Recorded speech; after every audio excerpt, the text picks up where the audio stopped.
అందరికీ నమస్కారం. హిందూ లైబ్రరీకి స్వాగతం. ఈరోజు మనం కార్తీక పౌర్ణమి రోజు జ్వాలాతోరణం ఎందుకు వెలిగిస్తారు, అసలు జ్వాలాతోరణం అంటే ఏమిటి, దాన్ని దర్శించడం వల్ల కలిగే ఫలితం ఏంటి, దాని వెనకాల ఉన్న కథ ఏమిటి, ఇవన్నీ కూడా వివరంగా తెలుసుకుందాం. వీడియో స్కిప్ చేయకుండా చివరి వరకు చూడండి. ముందుగా జ్వాలాతోరణం అంటే ఏమిటి, అది ఎలా జరుపుతారో తెలుసుకుందాం. జ్వాలాతోరణం అనే ప్రత్యేక ఉత్సవం కార్తీక పౌర్ణమి రోజున జరుపుతారు. కార్తీక పౌర్ణమి రోజున జరిగే జ్వాలాతోరణాన్ని దర్శిస్తే సర్వపాపాలు తొలగుతాయి. అలాగే జ్వాలాతోరణ భస్మం ధరిస్తే భూతప్రేత పిశాచ బాధలన్నీ తొలగుతాయి, అపమృత్యు దోషాలు కూడా తొలగుతాయని చెప్తారు. కార్తీక పౌర్ణమి రోజు శివాలయాల ముందు 2 కర్రలు నిలువుగా పాతి ఒక కర్రను వాటికి అడ్డంగా కడతారు. ఆ కర్రకు కొత్త గడ్డిని తీసుకొచ్చి చుడతారు. ఆ గడ్డికి మంట పెట్టి ఆ మంట కింద నుండి పరమేశ్వరుడు అమ్మవార్ల ఉత్సవమూర్తులను పల్లకిలో అటు ఇటు 3 సార్లు ఊరేగిస్తారు.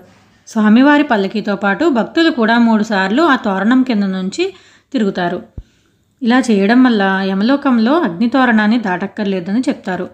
ఈ అగ్నితోరణం ఏంటో ఇప్పుడు తెలుసుకుందాం. యమలోకానికి వెళ్ళిన ప్రతి వ్యక్తి ఈ తోరణం గుండానే లోపలికి వెళ్ళాలి. ఇది పాపులకు వేసే ప్రథమ శిక్ష. ఈ శిక్షను తప్పించుకోవాలంటే మనం పరమేశ్వరుణ్ణి ప్రార్థించాలి.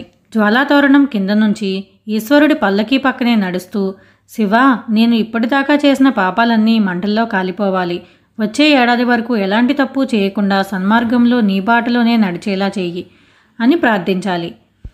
ఇలా చేస్తే మనం యమతోరణాన్ని దాటవలసిన అవసరం రాదని చెప్తారు. ఈ జ్వాలా దర్శనం వల్ల మానవులకే కాకుండా పశుపక్షాదులకు క్రిమికీటకాదులకు కూడా పునర్జన్మ ఉండదని ప్రతీతి. ఈ జ్వాలాతోరణం కాలిపోయిన తర్వాత మిగిలిన గడ్డిని తీసుకువెళ్ళి ఇంటి చూరులోనూ గడ్డివాముల్లోనూ ధాన్యాగారాల్లోనూ పెట్టుకుంటారు. అవి కాలిన తర్వాత వచ్చే భస్మాన్ని నుదుటిన ధరిస్తారు. జ్వాలాతోరణం అంటే ఏమిటి, దాని కింద నుంచి ఎందుకు వెళ్ళాలి అని తెలుసుకున్నాం కదా. ఇప్పుడు దీని వెనకాల ఉన్న పురాణ గాథ ఏంటో తెలుసుకుందాం. దేవతలు రాక్షసులు కలిసి అమృతం కోసం క్షీరసాగరాన్ని మదించారు. అలా మదించినప్పుడు ముందుగా హాలాహలం ఉద్భవించింది.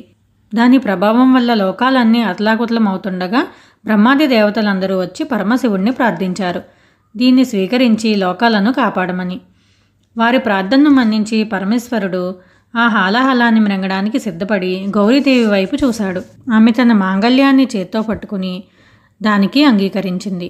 అంటే ఆమెకు తన మాంగళ్య బలం పైన ఎంత నమ్మకమో కదా. అందుకే స్త్రీలందరూ కూడా తమ సౌభాగ్యం కోసం మంగళగౌరినే పూజిస్తారు.